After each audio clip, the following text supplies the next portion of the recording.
क्यों?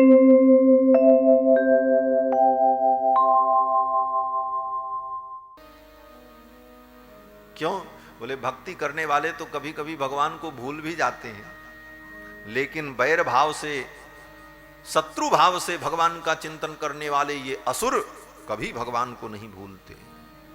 इनका स्मरण तो निरंतर चलता रहता, और ये स्मरण ही तो भक्ति है। भक्ति क्या है? माला जपना, पाठ करना, कीर्तन करना। बोले ये सब क्यों है? बोले इन सारी क्रियाओं के द्वारा भगवान की याद बनी रहे। और भगवान की कैसी याद? बोले तेल की धारा के समान। भक्ति का लक्षण बताते हुए हमारे यहां आचार्यों ने कहा है, तैल धारावद अविच्छिन्न स्मृति संतान, इसको कहते हैं भक्ति। जैसे आपने कभी देखा होगा कि तेल का पीपा लेकर के, सरसों का तेल लेकर के, रिफाइन लेकर के दूसरे बर्तन में जब गिराओ तो उसकी जो धारा गिरती है वो धारा अखंड होती है, उसमें कहीं खंड नहीं दिखता है। तो जिस प्रकार तेल की धारा अखंड होती है, उसी प्रकार भगवान के स्मरण की अखंड धारा चलती रहे, कभी भगवान का स्मरण खंडित न हो। ये भक्ति है। तैल धारावद अविच्छिन्न स्मृति संतान। स्मृति माने स्मरण, और इसका संतान माने विस्तार,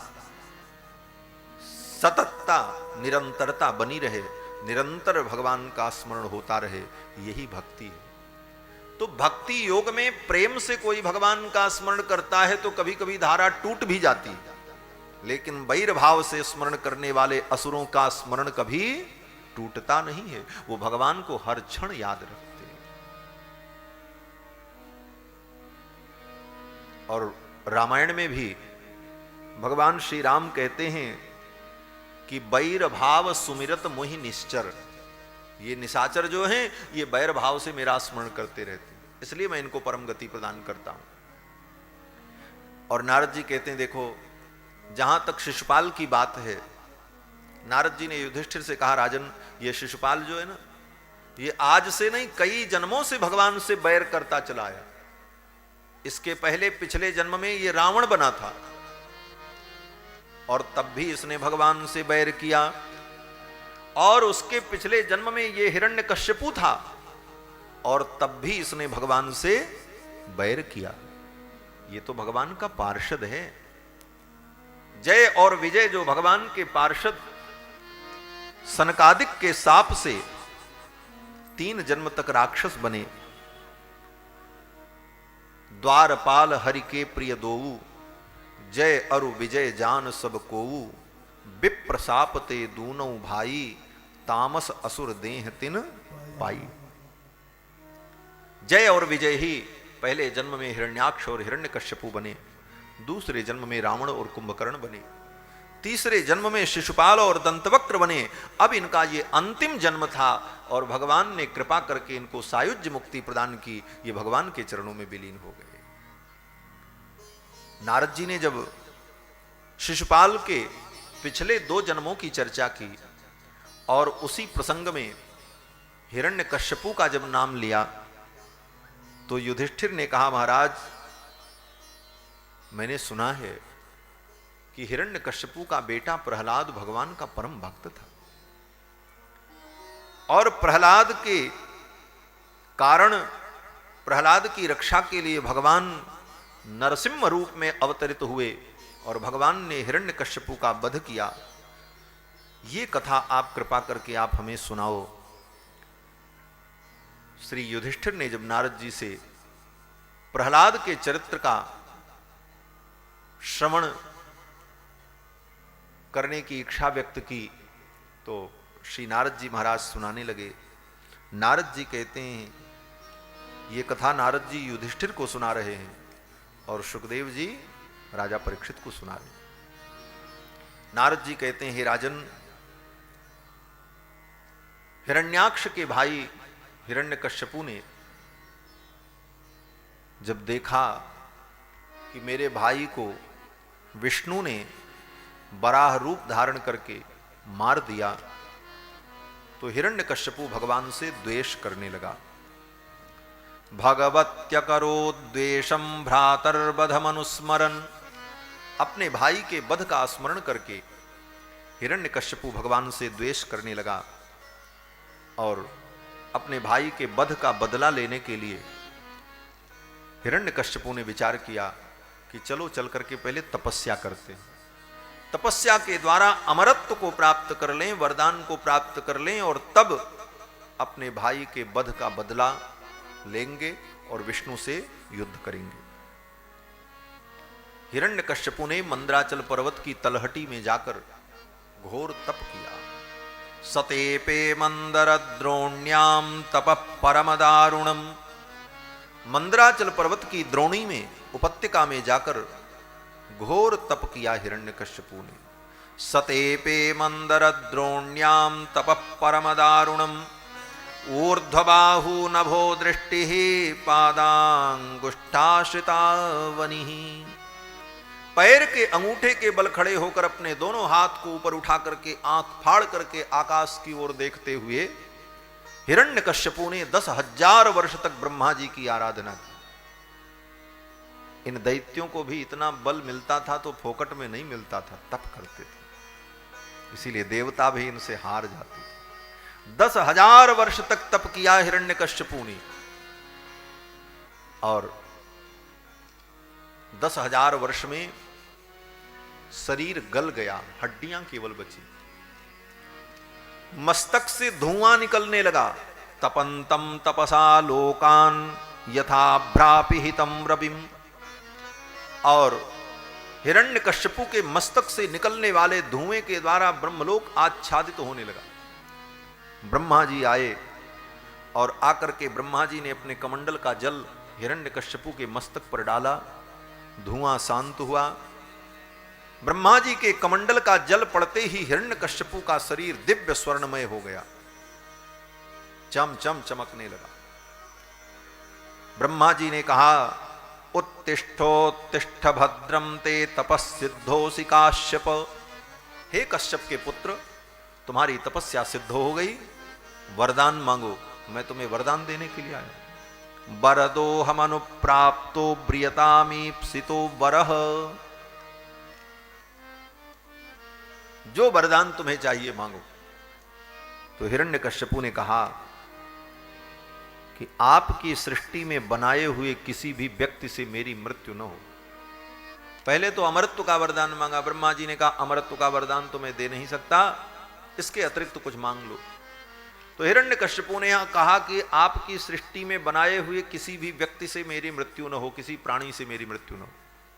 न मेरी मृत्यु घर में हो, न बाहर हो, न अस्त्र से हो, न शस्त्र से हो, न मनुष्य से हो, न पशु से हो। ब्रह्मा जी ने वरदान दे दिया, ब्रह्मा जी चले गए। वरदान प्राप्त करके हिरण्यकश्यपु उन्मत्त हो गया कि अब तो मुझे कोई मार नहीं सकता, और सभी देवताओं को पराजित करके स्वर्ग को जीत लिया, सभी देवताओं को अपने वश में कर लिया। सब देवता हिरण्यकश्यपु के अनुचर बन गए। नारद जी महाराज कहते हैं कि जगुर्महेन्द्रासनमोजसा स्थितं विश्वा वसुस्तुम्बुरु अस्मदादयः गंधर्व सिद्धारिषयोस्तुवन्मुहुर्विद्याधरा अप्सरसश्च पांडव। नारद जी कहते हैं, हे पांडु के वंश में उत्पन्न होने वाले पांडव युधिष्ठिर, उसका ऐसा पराक्रम था हिरण्यकश्यपु का कि स्वर्ग के सभी देवता उसके वशवर्ती हो गए। विद्याधर किन्नर यक्ष सब जाकर के उसके दरबार में उसका गुणगान करते थे। नारद जी कहते हैं, दूसरे की बात मैं क्या कहूं, मैं भी जाकर के समय पर उसकी स्तुति करता था।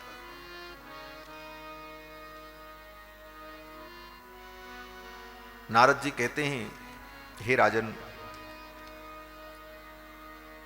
हिरण्यकश्यपु सारे ब्रह्मांड को अपने वश में कर लिया।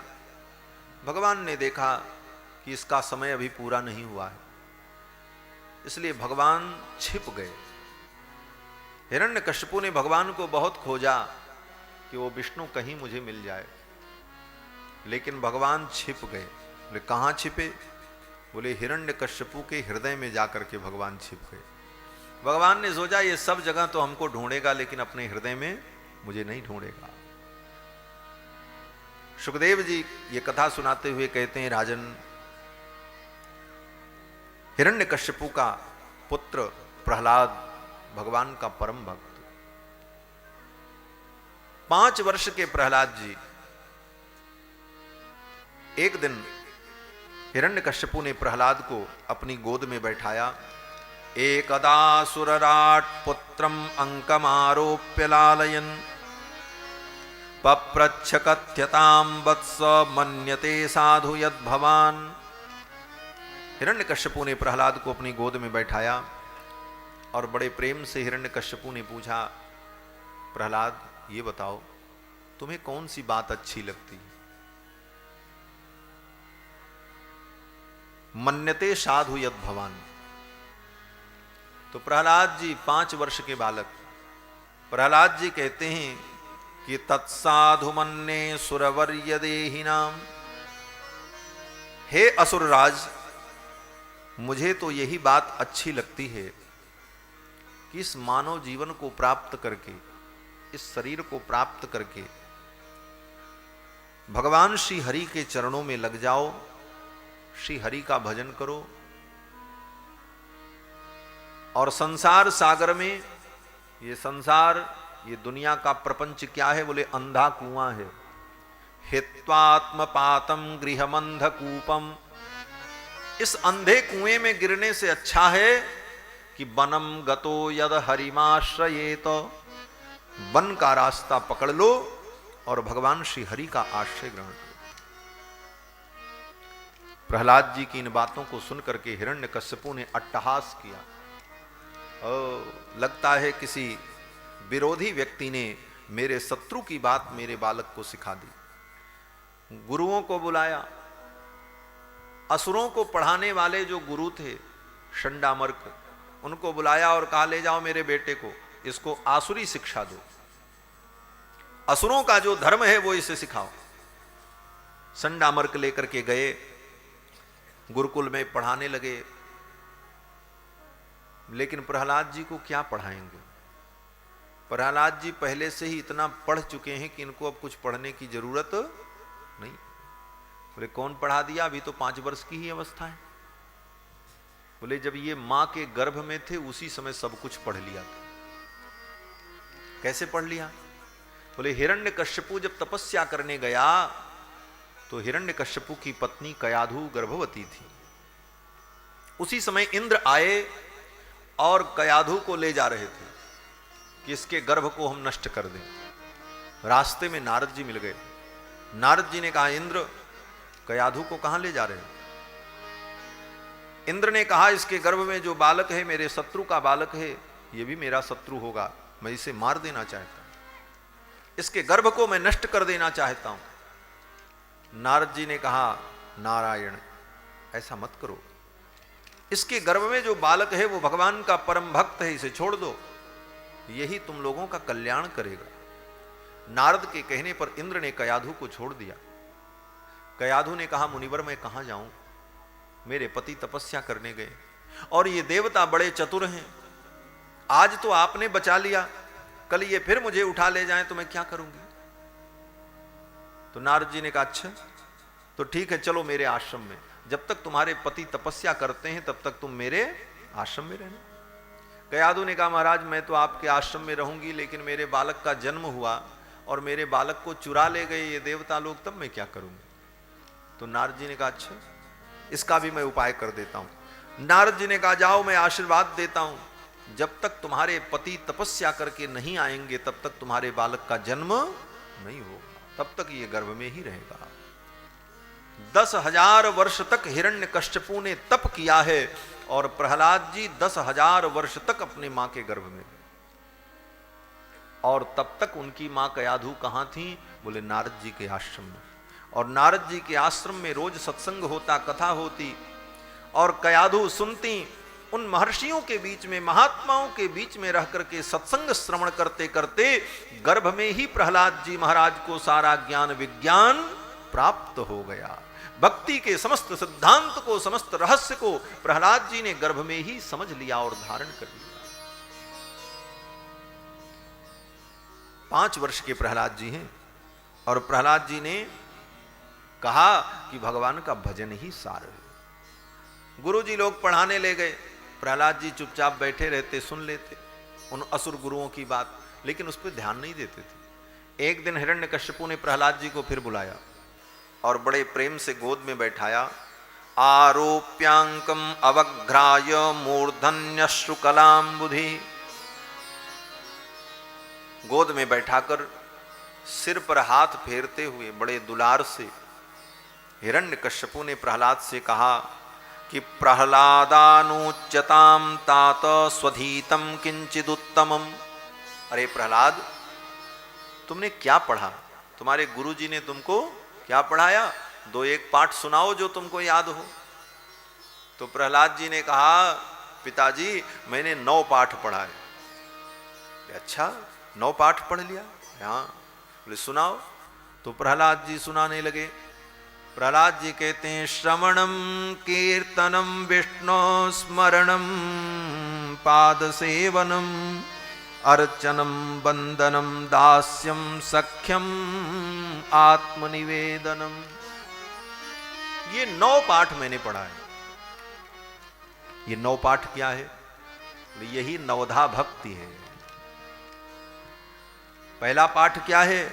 प्रहलाद जी कहते हैं श्रवणम, पहला पाठ मैंने ये पढ़ा है कि भगवान की कथा सुननी चाहिए। ये पहली भक्ति है। नवधा भक्ति में पहली भक्ति क्या है? बोले श्रवणम। जब कथा सुनोगे तभी भगवान की भक्ति आगे समझ में आएगी, इसलिए पहली सीढ़ी क्या है? कथा सुनना, श्रवणम। प्रहलाद जी कहते हैं दूसरा पाठ मैंने पढ़ा कीर्तनम, भगवान के नाम का कीर्तन करना चाहिए। और तीसरा पाठ मैंने पढ़ा विष्णु स्मरणम, भगवान श्री हरि का स्मरण करना चाहिए। चौथा पाठ मैंने पढ़ा है पाद सेवनम, भगवान के चरणों की सेवा करनी चाहिए। और 5वां पाठ मैंने पढ़ा है अर्चनम, यथालब्धोपचार से भगवान का अर्चन करना चाहिए, पूजन करना चाहिए। और 6वां पाठ मैंने पढ़ा है वंदनम, भगवान की वंदना करनी चाहिए। 7वां पाठ मैंने पढ़ा दास्यम, अपने को भगवान का दास समझना चाहिए। और 8वां पाठ मैंने पढ़ा है सख्यम, भगवान को अपना सखा और सुहृद समझना चाहिए।